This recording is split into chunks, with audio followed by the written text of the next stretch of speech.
Halo Bujang. Terima kasih sudah mengklik video ini.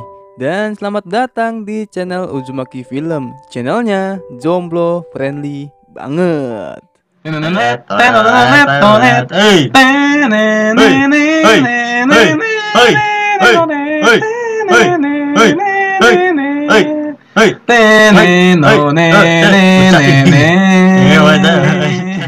Gimana nih dengan kabar kalian semua? Semoga baik-baik aja. Di episode hari kali ini, aku meringkas anime yaitu Made in Abyss yang dirilis pada tahun 2017. Ya, kalian udah tahu lah ya, kalau season 2 dari anime ini sudah rilis di beberapa web. Oke, daripada lama mending kita langsung aja ke alur ceritanya. Tapi sebelum itu biasalah, jangan lupa jempolnya dulu biar warna biru atau putih dan pencet warna merah yang bacaannya subrek. Tapi kalau udah warna abu-abu itu udah enak bedah, swear. Yaudah kita langsung aja ke alurnya.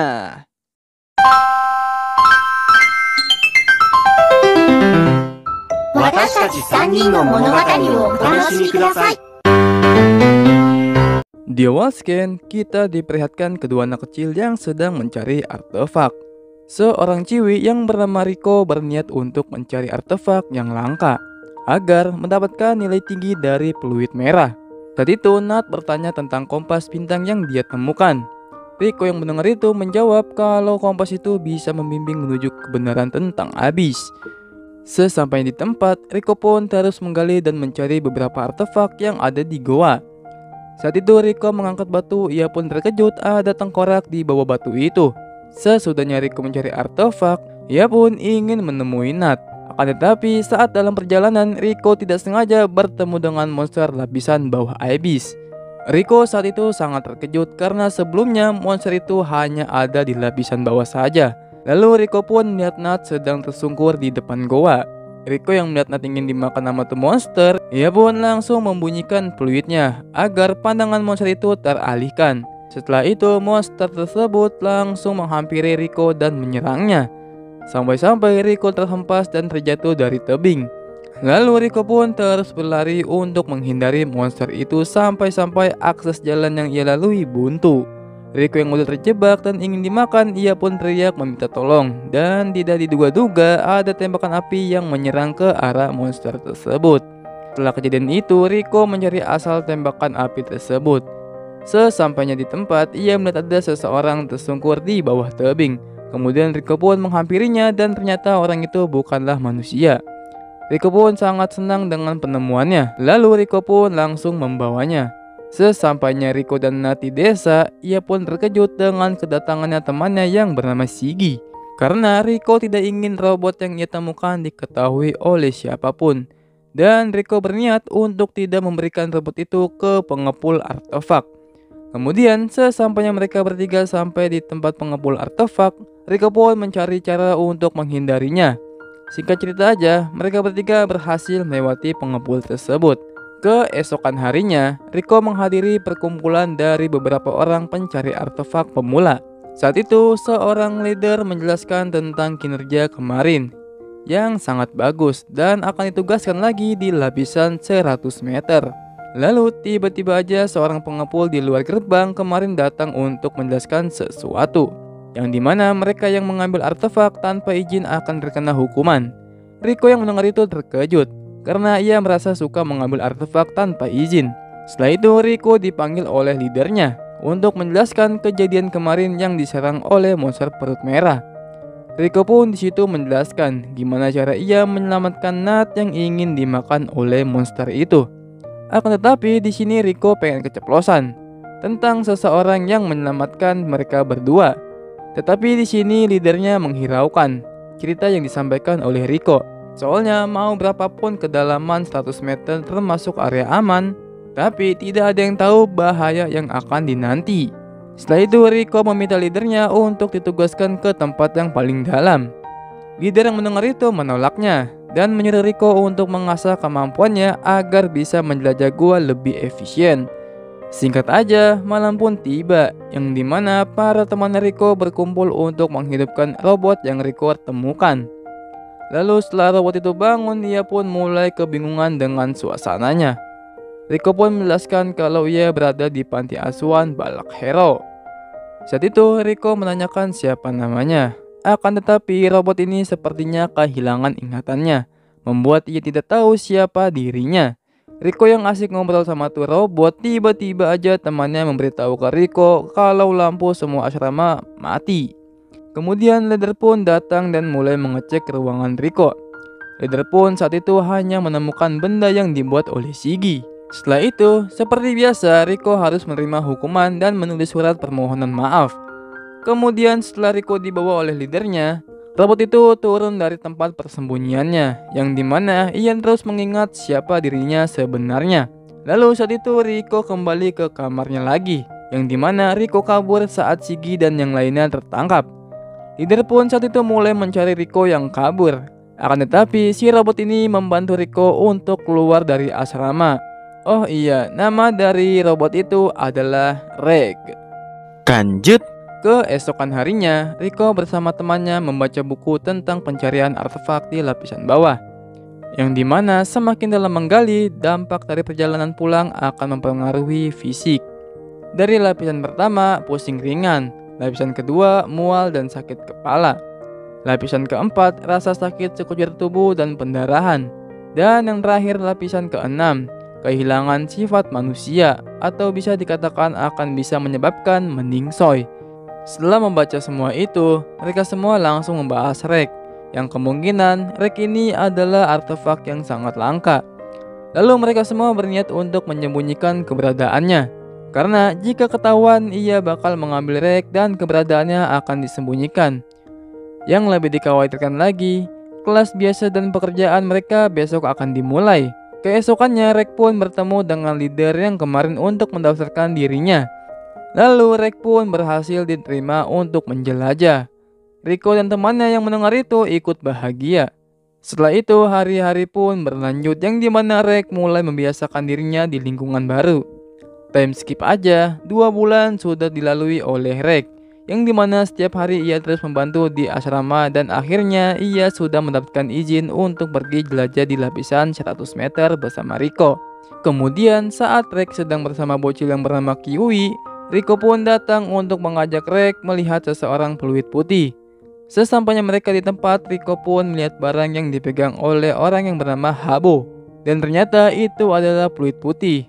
Akan tetapi salah satu warga mengenali orang yang mempunyai peluit itu. Ia bernama Liza, sang pembasmi. Rico yang mendengar itu terdiam dan menjelaskan ke Reg kalau Liza itu ibunya. Di sisi lain, semua orang sangat bahagia dengan kembalinya sang pembasmi. Setelah itu, Rico menerima sebuah peluit putih dari paman Habo dan sebuah surat dari ibunya.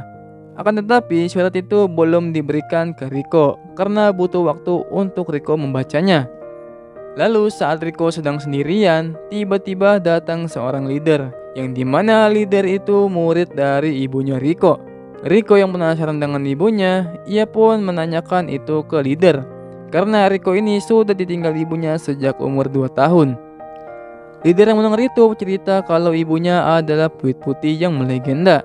Saat itu ibunya Liza sedang mengandung Rico dan menggalinya sampai ke lapisan keempat bersama regunya, yang dimana artefak kelas spesial telah ditemukan, yaitu Unhurt Bell. Penjelajahan itu memakan waktu 10 bulan. Sampai-sampai regu Liza berulang kali bentrok dengan penjelajahan gua asing, membuat regunya hampir musnah. Di saat itulah ayah Rico yang bernama Torka kehilangan nyawanya. Dan setelah kejadian itu berakhir, Rico pun lahir di kedalaman abyss itu. Rico yang mendengar itu menyimpulkan, jika ia lahir dari kedalaman abyss, berarti tubuhnya kebal dari kutukan abyss. Akan tetapi leader langsung mematahkan itu karena saat ia pertama kali menjelajah, Rico sudah beberapa kali muntah. Lalu Rico pun bertanya lagi, bagaimana bisa Rico bisa ke atas dengan tubuh yang kecil bisa menahan sebuah kutukan abyss?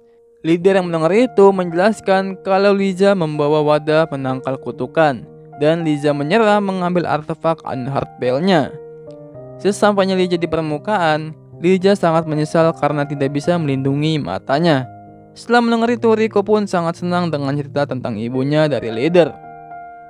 Scan pun berpindah, di mana temannya yang ada di asrama melihat Rico semakin aneh, yang dimana ia sangat semangat untuk pergi ke lapisan abyss. Saat Rico lagi sedang bersih-bersih, leader pun menghampirinya lagi karena ia sudah mendapatkan izin membaca dokumen ibunya. Singkat aja, Rico dan Rek pergi ke ruangan dokumen dan mulai melihat-lihat isinya. Lalu saat itu Rico terkejut dengan dokumen yang mirip dengan tubuh Rek. Dan di sampingnya ada kertas kecil yang bertuliskan kalau di dasar dunia bawah aku menunggumu. Buset, ini mah Rico makin termotivasi lagi nih untuk ke lapisan bawah. Malam pun tiba, di mana Rico dan temannya sedang mengamati dokumen ibunya Rico. Rico pun meminta bantuan kepada temannya untuk pergi ke lapisan bawah. Lalu tiba-tiba Nat tidak setuju dengan hal itu. Rico yang mendengar itu kesal karena cita-cita Rico selama ini ingin menjadi peluit putih. Akan tetapi Nat sangat khawatir jika Rico tidak pernah kembali lagi. Rico pun sedih dengan perkataan Nat yang tidak bisa bertemu dan bermain lagi bersama. Keesokan harinya, Rek pertama kali mencari artefak. Saat itu Rek cuma menggali tanah aja. Akan tetapi belum menemukan artefak sama sekali. Temannya itu langsung merekomendasikan untuk mengangkat batu di belakangnya. Dan ya, Rek pun menemukan artefak pertamanya. Waktu pun terus berjalan yang dimana Rek dan temannya mencari artefak. Setelah selesai pencarian artefak, tiba-tiba Jana terkena kutukan abyss. Rek pun saat itu tidak merasakan apa-apa dan berpikir kalau ia adalah benar-benar robot. Kemudian Rek pun terus berpikir kenapa ia bisa datang ke permukaan. Waktu Isya pun datang. Saat itu Rico sudah membulatkan tekadnya untuk berangkat besok sebelum subuh. Lalu Shiggy pun bertanya tentang bagaimana Rico akan menyelinap ke abyss. Saat itu Rek pun ingin ikut dengan Rico. Dengan adanya Rek, Rico akan turun dengan lengan panjangnya. Dan alasan Rek ingin ikut bersama Rico karena ia ingin mencari tahu siapa dirinya sebenarnya dan memulihkan sebagian ingatannya kembali. Kemudian setelah itu para temannya pun membantu Rico untuk pergi ke lapisan bawah dengan membaca struktur kedalaman abyss. Singkat cerita aja, Rico bergegas untuk pergi. Pagi hari pun tiba, di mana Rico Shiggy sudah menunggu Rek. Dan tempat selanjutnya adalah dermaga. Saat mereka pengen caps, Nat pun datang untuk meminta maaf tentang kejadian tadi malam. Kemudian mereka berempat pun berjalan menuju ke dermaga. Sesampainya mereka di dermaga Ord, mereka berempat pun mulai melakukan perpisahan. Dan ya, Rek dan Rico pergi ke tepian abyss. Sesampainya Rico dan Rek di tepian abyss, mereka pun sangat terkejut dengan pemandangannya. Sebelum para tim pencari datang, Rek dan Rico beristirahat sejenak dengan mencari bahan makanan di sekitar. Setelah selesai mereka makan, Rico pun mencoba sebuah kompas bintang yang ia temukan. Saat Rico sangat penasaran dengan penemuannya, ia pun mengocok benda itu, membuat kompas bintang itu terhempas dari tangannya. Rek yang melihat itu mencoba mengambilnya, akan tetapi gagal. Lalu kompas itu pun nyemplung ke dasar sungai. Setelah kejadian itu, Rico pun menyesalinya. Kemudian Rek memberikan sesuatu amplop ke Rico. Saat amplop itu dibuka, Rico pun terkejut dengan isinya, yaitu salinan dari dokumen ibunya. Rek pun di sini menjelaskan tentang dokumen yang ia dapat. Saat di pagi hari, sebelum meninggalkan panti asuhan, Rek berpapasan dengan leader. Dan saat Rek sadar, tahu-tahu amplop itu sudah ada di saku belakangnya. Rico terus membaca, tiba-tiba ada kertas yang berwarna merah yang bertuliskan seusai subuh leader akan menangkapnya. Rico yang melihat itu terkejut dan cepat-cepat bergegas pergi dari tempat itu. Sesampainya mereka di tempat lain, Rico dan Rek dikejutkan dengan monster yang ada di belakang. Ya, untungnya mereka mempunyai strategi untuk menghindari monster itu. Setelah kejadian itu, Rico dan Rek meneruskan perjalanannya. Dan kemudian saat dalam perjalanan, Rek dan Rico akhirnya telah sampai di lapisan kedua, yaitu hutan pagoda. Sebelum masuk ke lapisan kedua, Rico dan Rek beristirahat sebentar. Saat Rek dan Rico lagi istirahat, Rek pun melihat cahaya yang aneh dari kejauhan. Rek dan Rico pun mulai panik kalau orang itu adalah penjelajah gua.